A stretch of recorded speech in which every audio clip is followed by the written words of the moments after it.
Summer slam 2014 WWE history की ऐसी रात जिसने ब्रॉक लेसनर की पूरी करियर डायरेक्शन बदल दी।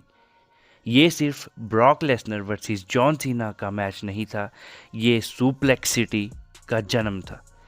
और आज हम देखेंगे कैसे एक ही रात में ब्रॉक लेसनर WWE के सबसे डेंजरस सुपरस्टार बन गए। इस स्टोरी की शुरुआत समर स्लैम से नहीं, रसलमेनिया 30 से होती है। ब्रॉक लेसनर ने दी अंडरटेकर की लेजेंडरी अनडिफीटेड रेसलमेनिया स्ट्रीक को ख़त्म कर दिया था, 21-1। पूरा रेसलिंग वर्ल्ड शॉक में था, लेकिन फिर भी कई फैंस बिलीव करते थे कि जॉन सीना ब्रॉक लेसनर को रोक देंगे। आखिर सीना उस वक्त WWE का फेस थे।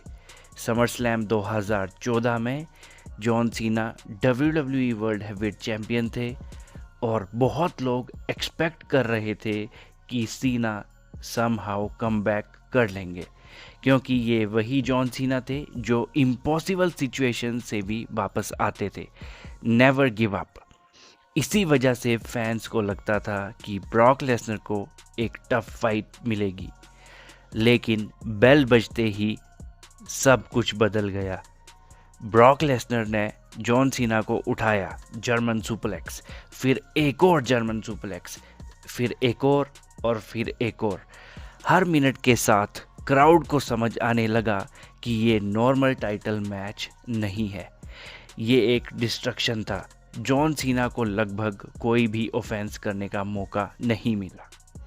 उस रात ब्रॉक लेसनर ने जॉन सीना को टोटल 16 सुप्लेक्सेस दिए। उस टाइम के लिए ये ऑलमोस्ट अनबिलीवेबल था। एक WWE चैंपियन को इतनी बुरी तरह से डोमिनेट करना बहुत रेयर था। और इसी मैच के बाद ब्रॉक लेसनर का कैरेक्टर कम्प्लीटली बदल गया।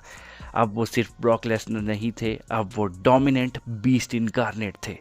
सुप्लेक्स सिटी ऑफिशियली शुरू हो चुकी थी। बहुत लोग कहते हैं कि अंडरटेकर की स्ट्रीक ख़त्म करना ब्रॉक का बिगेस्ट मोमेंट था, लेकिन मैं मानता हूं कि समर स्लैम 2014 इक्वली इम्पोर्टेंट था, क्योंकि स्ट्रीक ने ब्रॉक लेसनर को शॉक वैल्यू दी थी, लेकिन जॉन सीना को डिस्ट्रॉय करना ब्रॉक लेसनर को अनस्टॉपेबल मॉन्स्टर बनाने जैसा था।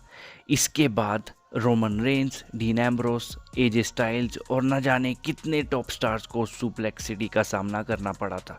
मेरी ओपिनियन में समर स्लैम 2014 WWE की हिस्ट्री का सबसे डोमिनेंट मैच था, और अगर ये मैच वन साइडेड नहीं होता तो शायद सुप्लेक्स सिटी कभी एग्जिस्ट ही नहीं करती, और शायद ब्रॉक लेसनर भी इतने डोमिनेंट नहीं बनते जितने वो आज हैं।